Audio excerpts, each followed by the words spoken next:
Action. Ça tourne. Alors, la question que moi je voulais vous poser, entre un fumeur et qu'un fumeur ne fume pas, Est-ce que vous saviez que le mois de novembre, c'était le mois sans tabac?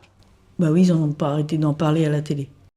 Ça fait déjà un moment, je crois, tous les ans, il y a des campagnes, il y a de la promotion autour de ça. Donc j'ai moi-même voulu arrêter au début novembre pour le mois sans tabac. Alors oui, je connais le mois sans tabac puisque dans le cadre de mes fonctions en tant que coordinatrice du contrat local de santé, j'ai l'occasion de promouvoir le mois sans tabac auprès des élus, des collectivités et notamment de monter des projets en rapport avec le mois sans tabac. Et est-ce que vous fumez? Alors, en ce moment, je fume à nouveau. Vous fumez depuis combien de temps? Oh, ça fait 40 ans que je fume. J'ai arrêté de fumer. Il y a longtemps? Oui. je suis un grand fumeur, c'est depuis tant jeune. J'ai commencé à fumer à l'âge de 3 ans et demi, j'étais petit, comme un enfant. J'ai pris une cigarette. Bon, je n'ai pas fumé, mais après, c'est à l'âge de 18 ans, c'est là que j'ai recommencé à fumer. Et jusqu'à aujourd'hui, je fume encore. Je ne fume pas, mais par contre, je subis de temps en temps les fumeurs. Alors j'ai fumé, alors je ne saurais pas te dire à quel âge j'ai commencé de fumer, ça n'a pas été très symbolique. Je sais quand j'ai arrêté en 2018. J'ai arrêté de fumer en 2018, ouais. Après, voilà, j'ai dû fumer, je pense, 10 ans tout juste. Je fume depuis quelques dizaines d'années. Est-ce que vous vous souvenez de la première cigarette que vous avez fumée? Honnêtement, non, je ne sais pas. Est-ce que vous vous souvenez pourquoi vous avez arrêté?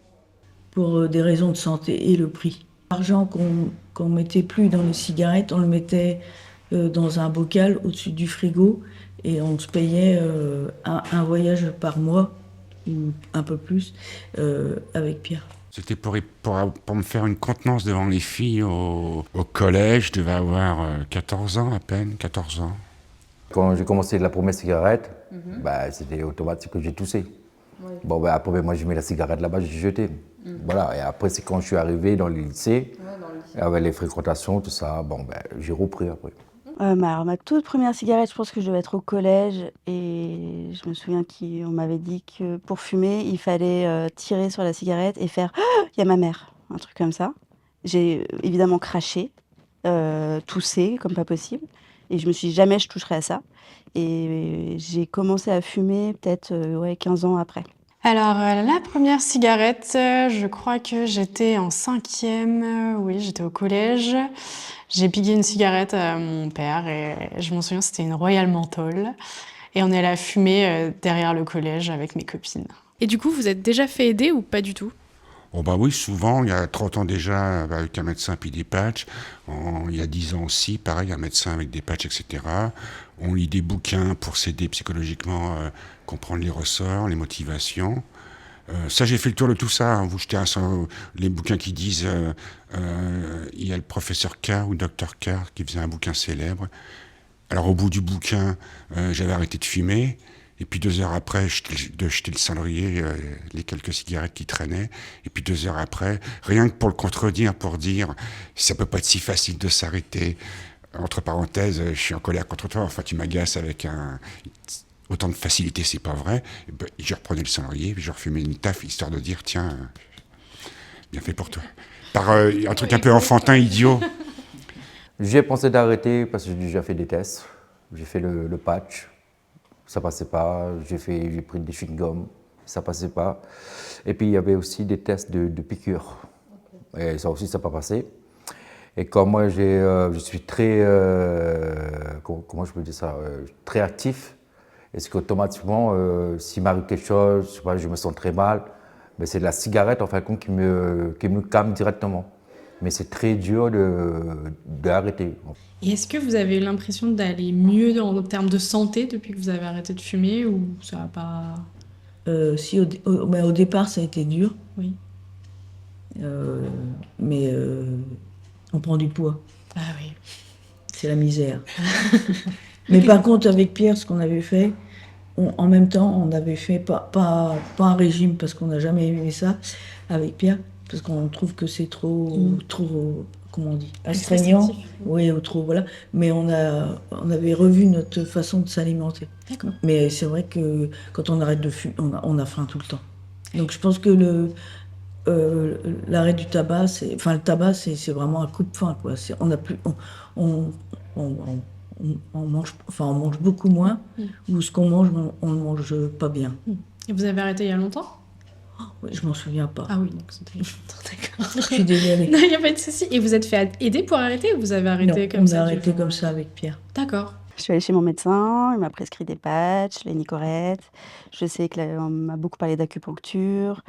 Le mieux, je pense, c'est d'aller voir un tabacologue, en fait, qui, en fonction de sa consommation, pourra être de bons conseils, vu que c'est sa spécialité, en fait. J'ai pas encore passé le cap. J'ai déjà soutenu mon compagnon qui fume lui toujours des cigarettes de temps en temps, mais je pense pas de la bonne façon puisque je le harcèle pour qu'il arrête de fumer en lui disant que c'est mauvais. Et je pense que rappeler à quelqu'un que c'est mauvais, il le sait, ça n'a pas de sens. Et que lui, il n'a pas encore trouvé le moyen de complètement passer à autre chose et qu'il faut juste le soutenir et lui laisser le temps de trouver sa motivation à lui. Ça prend du temps, ça peut être des histoires de semaines, de mois. Il peut y avoir des rechutes aussi.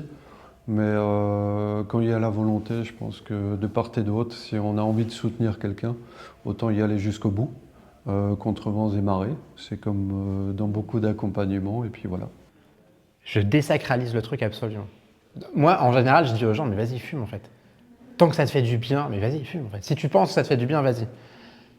Et en général, le fait de ne pas arriver en disant c'est pas bien, parce que ça n'a jamais marché en fait, ça marchera jamais, dire aux gens c'est pas bien. Moi je connais des gens qui sont allés faire des examens pour les poumons, ils étaient tellement stressés qu'ils fumaient une clope avant de le faire et après. Donc, c'est la débilité du truc, ça sert à rien de faire peur aux gens et c'est pas le but. En fait, il y a des milliers de raisons pour arrêter de fumer et certainement pas la bonne, c'est d'avoir peur parce que la clope ça te fait soigner ton angoisse, enfin ça te fait faire un pansement sur ton angoisse, donc c'est pas le but de faire peur aux gens. Par contre, moi c'est ça que je disais aux gens, c'est mais vas-y en fait, si tu penses que ça a un intérêt, si tu penses qu'il y a une... Vas-y, fume. Et en fait, quand à un moment ça va plus te plaire, en fait tu peux arrêter. Et surtout, je dis surtout que c'est sain d'arrêter de fumer. J'ai un peu l'impression que ça participe au problème de raconter aux gens que c'est compliqué. Parce que vu que c'est compliqué, du coup tu t'imagines une montagne, donc tu y vas pas, alors que si tu imagines que c'est un caillou, en général tu le tentes. Et vraiment, c'est sain d'arrêter de fumer.